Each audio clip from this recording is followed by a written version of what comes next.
आप जानते हैं कि दुनिया में एक ऐसा देश भी है जो नक्शे पर तो अफ्रीका में आता है, लेकिन वहां जाने पर आपको लगेगा कि आप भारत के ही किसी हिस्से में आ गए हैं।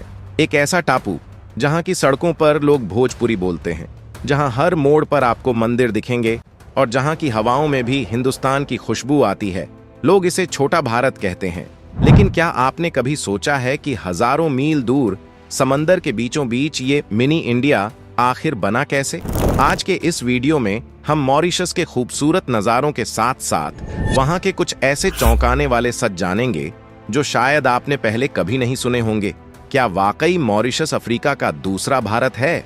और वो कौन सी जगहें हैं जिन्हें देखे बिना आपका मॉरिशस जाना बेकार है? पूरी सच्चाई जानने के लिए वीडियो को आखिर तक जरूर देखें। लेकिन आगे बढ़ने से पहले कमेंट्स में जरूर बताइए कि आप हमारी ये वीडियो किस राज्य से देख रहे हैं। फैक्ट नंबर 1, जब हम मॉरिशस को आज एक खूबसूरत टूरिस्ट डेस्टिनेशन के रूप में देखते हैं तो हम अक्सर वह दर्दनाक और प्रेरणादायक इतिहास भूल जाते हैं जिसके दम पर यह दूसरा भारत बना। मॉरिशस और भारत का रिश्ता कोई आज का नहीं है, बल्कि यह खून और पसीने से सींचा गया 200 साल पुराना नाता है। कहानी शुरू होती है साल 1834 में, जब अंग्रेजों ने गुलामी प्रथा को खत्म किया तो उन्हें अपने गन्ने के खेतों में काम करने के लिए सस्ते और मेहनती मजदूरों की जरूरत पड़ी। उनकी नजर भारत पर पड़ी। बिहार, उत्तर प्रदेश, तमिलनाडु और आंध्र प्रदेश के गरीब लेकिन स्वाभिमानी लोगों को एक एग्रीमेंट के तहत वहां ले जाया गया। यही एग्रीमेंट शब्द इन मजदूरों की जुबान पर बिगड़कर गिरमिट बन गया और यहां से शुरू हुई गिरमिटिया मजदूरों की कहानी। 2 नवंबर 1834 को एटलस नाम का जहाज भारत से मजदूरों की पहली खेप लेकर मॉरिशस की राजधानी पोर्ट लुई पहुंचा। जिस जगह ये मजदूर जहाज से उतरे उसे आज आप्रवासी घाट कहा जाता है, जिसे पहले कुली घाट भी कहते थे। ये कोई मामूली जगह नहीं है, बल्कि यूनेस्को की वर्ल्ड हेरिटेज साइट है। यहाँ की वो 14 सीढ़ियां आज भी मौजूद हैं जिन पर पैर रखकर हमारे पूर्वजों ने एक अनजान देश में कदम रखा था। उनके पास न पैसा था, न रहने का ठिकाना, बस उनके पास था अपना धर्म, अपनी भाषा, भोजपुरी और अपनी जड़ें। वहां का जीवन आसान नहीं था। गन्ने के खेतों में कड़ी धूप में घंटों काम करना, छोटी सी झोपड़ियों में रहना और बुनियादी अधिकारों के लिए तरसना। लेकिन उन भारतीयों ने हार नहीं मानी। उन्होंने वहां की बंजर जमीन को सोना बनाया और धीरे धीरे वहां की राजनीति और अर्थव्यवस्था में अपनी जगह बनाई। हैरानी की बात यह है कि अपनी संस्कृति को बचाने के लिए वे लोग भारत से रामायण और हनुमान चालीसा की प्रतियां साथ लेकर गए थे। शाम को काम खत्म करने के बाद वे सब मिलकर भजन गाते थे, जिससे उन्हें अपनी मिट्टी की याद आती थी। इसी संघर्ष का नतीजा है कि आज मॉरिशस की संसद से लेकर वहां के व्यापार तक हर जगह भारतीय मूल के लोगों का दबदबा है। आज मॉरिशस का हर दूसरा व्यक्ति आपको अपने दादा परदादा की कहानी सुनाते हुए भावुक हो जाएगा, जो कभी कलकत्ता या मद्रास के बंदरगाह से एक बेहतर जिंदगी का सपना लेकर वहां पहुंचे थे। फैक्ट नंबर 2, अगर आप कभी मॉरिशस जाएं तो एक पल के लिए आप भूल जाएंगे कि आप अफ्रीका के पास किसी टापू पर हैं। वहां की हवाओं में आपको वही अपनापन मिलेगा जो भारत के गांवों और शहरों में मिलता है। यही वजह है कि इसे मिनी इंडिया कहा जाता है। सबसे हैरान करने वाली बात यह है कि भारत से हजारों मील दूर होने के बावजूद आज भी मॉरिशस के कई घरों में भोजपुरी बोली जाती है। हमारे पूर्वज जो बिहार और उत्तर प्रदेश से वहां गए थे, वे अपनी भाषा अपने साथ ले गए। हालांकि वहां की नई पीढ़ी अब क्रियोल या फ्रेंच ज्यादा बोलती है, लेकिन लोकगीत, शादियों के गाने और बुजुर्गों की बातचीत में आज भी आपको वही पुरानी शुद्ध भोजपुरी सुनने को मिल जाएगी। वहां रेडियो और टीवी पर भी भारतीय भाषाओं का बहुत सम्मान किया जाता है। मॉरिशस में हिंदू धर्म सिर्फ एक मजहब नहीं, बल्कि जीवन जीने का तरीका है। वहां आपको सड़क के हर किनारे छोटे छोटे सुंदर मंदिर और पीपल के पेड़ दिख जाएंगे। लोग अपनी संस्कृति को लेकर इतने सजग हैं कि वहां के घरों के बाहर आपको वैसे ही लाल या पीले रंग के झंडे, हनुमान ध्वज लगे मिलेंगे जैसे भारत के गांवों में दिखते हैं। रामायण मंडली और कीर्तन वहां के सामाजिक जीवन का बड़ा हिस्सा है। मॉरिशस का सबसे बड़ा त्योहार महाशिवरात्रि है। भारत के बाहर अगर कहीं सबसे भव्य शिवरात्रि मनाई जाती है तो वो मॉरिशस है। इस दौरान पूरा देश शिवमय हो जाता है। लाखों लोग सफेद कपड़े पहनकर अपने हाथों में कांवड़ लेकर पैदल गंगा तालाब की यात्रा करते हैं। यह नज़ारा बिल्कुल वैसा ही होता है जैसे हरिद्वार या सुल्तानगंज में कांवड़ यात्रा के दौरान दिखता है। सरकार इस दिन नेशनल हॉलिडे घोषित करती है और पूरी श्रद्धा के साथ इस उत्सव में शामिल होती है। वहाँ का खाना भारतीय, अफ्रीकी और फ्रेंच स्वाद का एक मज़ेदार मिक्सचर है। लेकिन वहाँ का सबसे मशहूर स्ट्रीट फूड है धोल पूरी। ये बिल्कुल हमारे यहाँ की दाल भरी पूरी जैसी होती है, जिसे चटनी और करी के साथ परोसा जाता है। इसके अलावा वहाँ समोसे, गट्टे की सब्जी और करी बहुत चाव से खाई जाती है। वहाँ के लोग चाय के भी उतने ही शौकीन हैं जितने हम भारतीय। कुल मिलाकर मॉरिशस ने अपनी आधुनिकता को अपनाया जरूर है, लेकिन अपनी भारतीय विरासत को सीने से लगाकर रखा है। यही इस देश की सबसे बड़ी खूबसूरती है। फैक्ट नंबर 3, मॉरिशस के ऊंचे पहाड़ों और घने जंगलों के बीच बसी एक शांत झील है, जिसे गंगा तालाब या ग्रैंड बेसिन कहा जाता है। ये जगह मॉरिशस में रहने वाले हिंदुओं के लिए उतनी ही पवित्र है जितना भारत में गंगा का किनारा। लेकिन इस झील के साथ एक बहुत ही दिलचस्प और चमत्कारी कहानी जुड़ी हुई है। कहा जाता है कि साल 1887 में झुम्मनगिरी नाम के एक पुजारी को सपने में एक ऐसी झील दिखी जो सीधे भारत की पवित्र गंगा से जुड़ी हुई थी। जब उन्होंने खोज शुरू की तो उन्हें पहाड़ों के बीच यह प्राकृतिक झील मिली। 1972 में भारत से पवित्र गंगा का जल लाया गया और पूरे विधि विधान के साथ इस झील में मिलाया गया। तब से इस जगह का नाम गंगा तालाब पड़ गया। वहां के लोगों का मानना है कि इस झील का पानी सीधे भारत की गंगा माता से जुड़ा हुआ है। गंगा तालाब पहुंचने से पहले ही आपको दूर से भगवान शिव की एक विशाल और भव्य प्रतिमा दिखाई देगी, जिसे मंगल महादेव कहा जाता है। इसकी ऊंचाई 108 फीट है और यह बिल्कुल वैसी ही दिखती है जैसी दिल्ली के महिपालपुर या वडोदरा में भगवान शिव की मूर्तियां हैं। शिव जी के ठीक बगल में माता दुर्गा की भी उतनी ही ऊंची प्रतिमा है।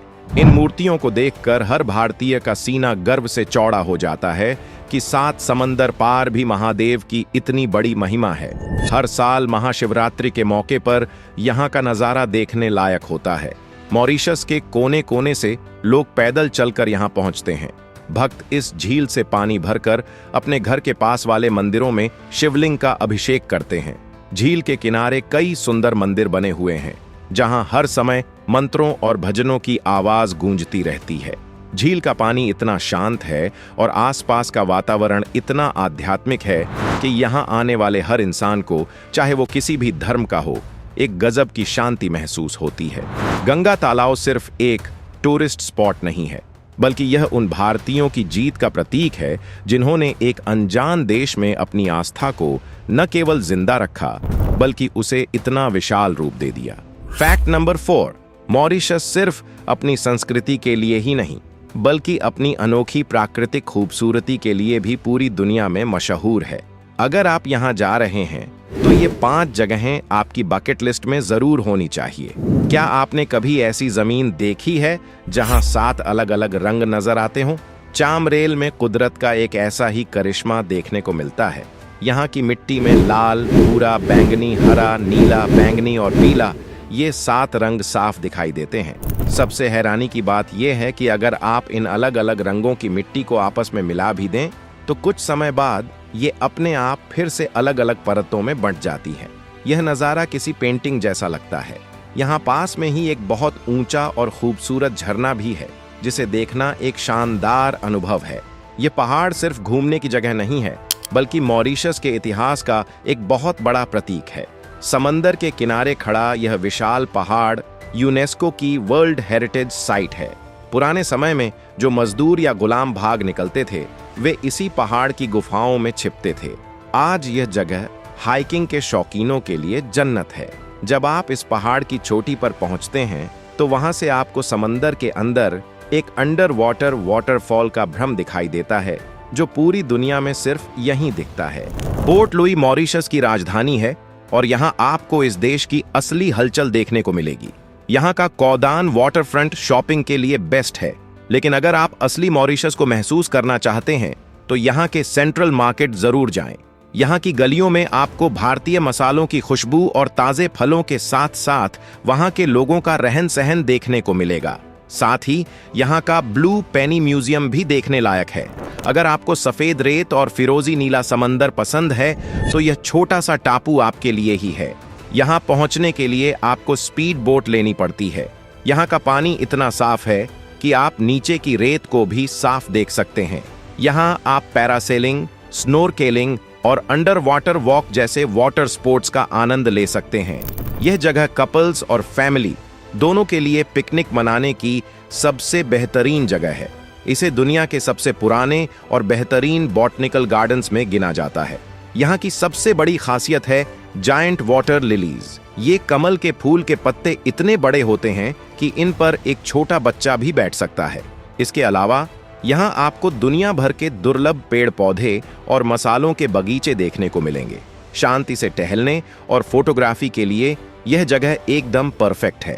ये पांचों जगहें मिलकर मॉरिशस को एक कंप्लीट हॉलिडे डेस्टिनेशन बनाती हैं, जहां इतिहास भी है, रोमांच भी और बेहिसाब खूबसूरती भी।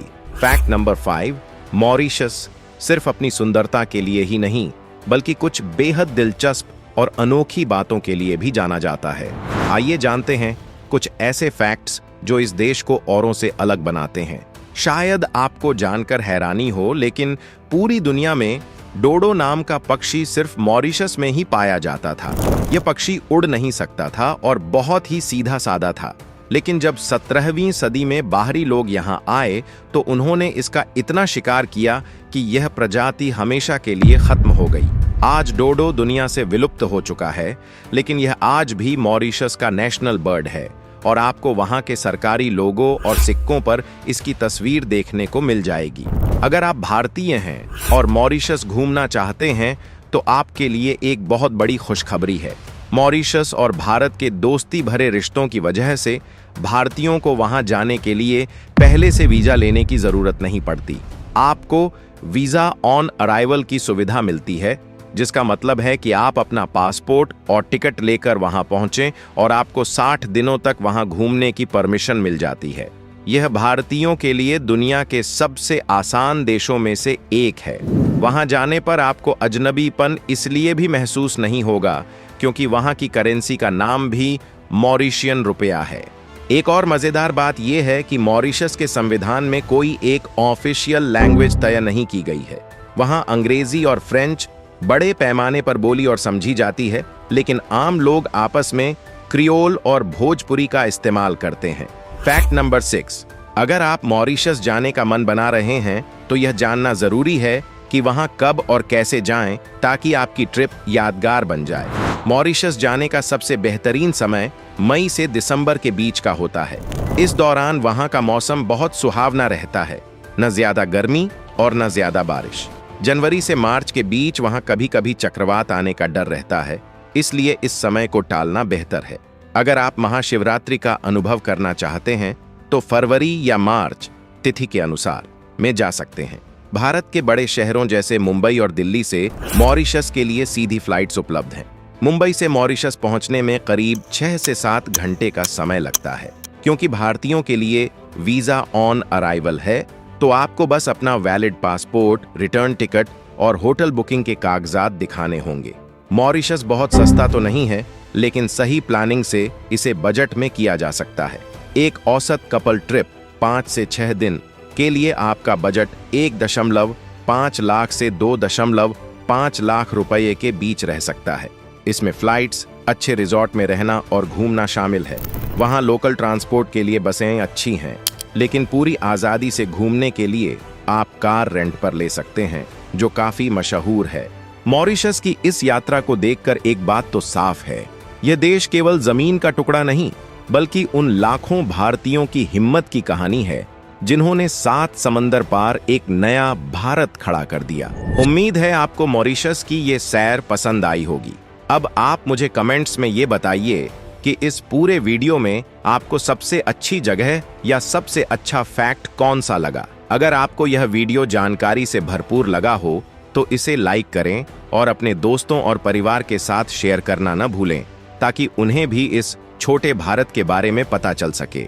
और हाँ, अगर आपने अभी तक हमारे चैनल को सब्सक्राइब नहीं किया है तो अभी कर लें, ताकि आप ऐसी ही दिलचस्प वीडियो मिस न करें। मिलते हैं अगले वीडियो में। तब तक अपना ख्याल रखें और सुरक्षित रहें। धन्यवाद।